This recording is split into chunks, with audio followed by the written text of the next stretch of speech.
के वो मोलका बर गोरी तरसाए तै दीवाना बना के वो मोलका बर गोरी तरसाए घेरी बेरी मोरे सपना माँ घेरी बेरी मोरे सपना माँ तहा रानिया तहा रानिया दीवानी बना के गा दे मत हसमाए दीवानी बना के गा दे मत हसमाए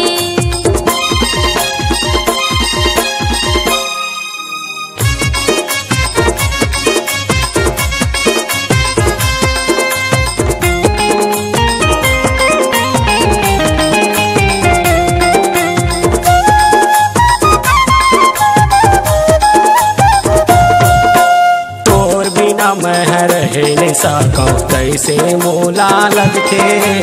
अन्न पानी मोला कहीं निभावे जब सुरत तोरे आथे सही कहत हज तैहरे भैया मन मा खुशी समाथे देखे पर सबके मन तरसते जब भैया बढ़ जाते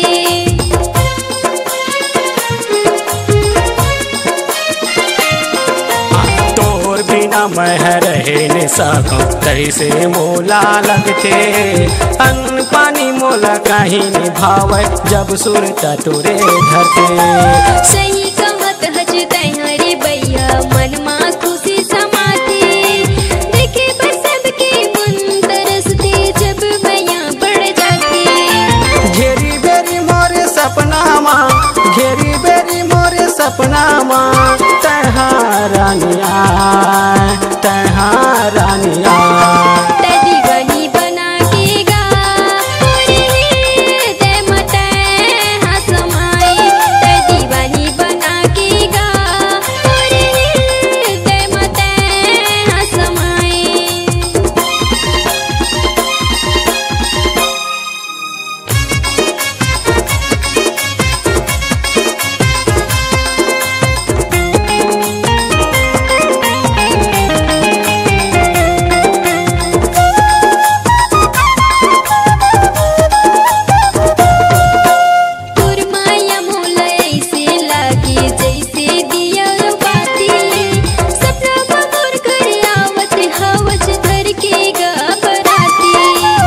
बोले तोला देखे हवरानी हो गे हवा मैं हाँ पागल अति पवाला कौन पूछत है नहीं बाँचे पूरा बाटल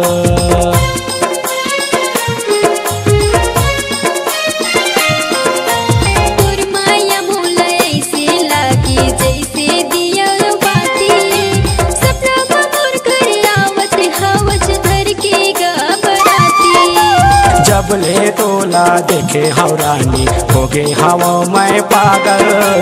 अधी पवा कौन पूछत है नहीं बाँचे पूरा बाटल घेरी बेरी मोरे सपना माँ घेरी बेरी मोरे सपना माँ तहा रानिया तहा रानिया दीवानी बना के गा दे मत हसमाए दीवानी बना के गा दे मत हसमाए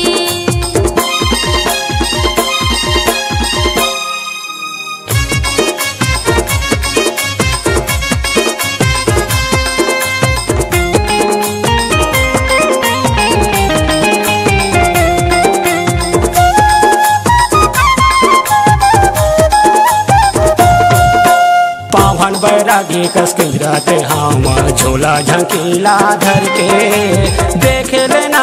एको नजर वो गले खुरमा निकल के का करूँगा तैहा बताना बच गए हजमूरी मन्ना मैया के बदला नहीं भुलाऊं कत को परवर चन्ना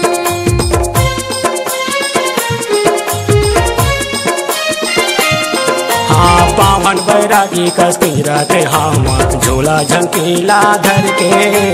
देखे लेना एको नजर वो गले खुरमा निकल के का करूँगा तैहा बताना बच गए हजमूरी मन्ना मैया के बदला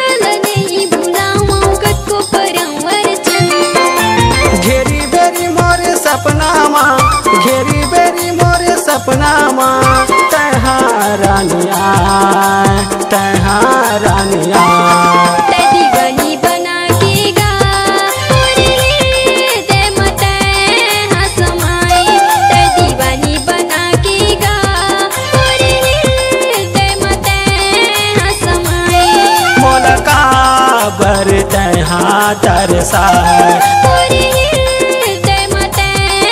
समाए मोलका बर तहाँ तरसाए पूरी हृदय मत समाए। जज सेवा जगराता के अपार सफलता के बाद छत्तीसगढ़ फिर से गूंज रहा है। छत्तीसगढ़ी सुपर हिट गीत नया धमाका मोला दीवाना बना के जिसे सातों सुर से सुसज्जित किए हैं गायक माधव सिंह धुर्वे, विश्वजीत साहू, नीरू यादव, गायिका सानू धुर्वे की बेहतरीन आवाज में। कार्यक्रम हेतु संपर्क करें छत्तीसगढ़ी सांस्कृतिक लोक कला मंच हमर संग संगवारी, ग्राम रामपुर ठाठापुर की शानदार प्रस्तुति जिसे सजाया है शिवचरण साहू संरक्षक, गोपाल नेताम सचिव, लालजी साहू अध्यक्ष, परमेश्वर साहू संयोजक। हमारा संपर्क नंबर है 9754360156।